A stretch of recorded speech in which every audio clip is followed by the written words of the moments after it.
Unboxing Best Power Bank 2024.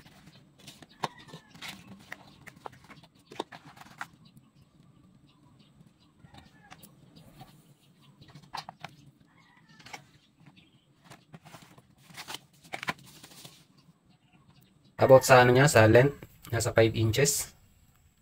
5.25 or 5.5 inches. Yung weight, wala guys nakalagay. Tingnan ko din yan dito, wala din. Estimated ko yung bigat nito nasa 350 grams. Medyo mabigat eh. Pero maganda kasi may built-in cable na. Diba?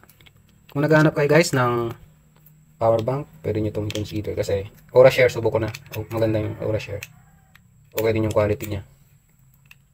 Tapos ang nagandaan ko nga dito, mayroon ng built-in cable. Although isa lang yung output tsaka charging input, medyo cons yan kasi diba pag halimbawa nasira, wala na. Hindi na natin ma-charge.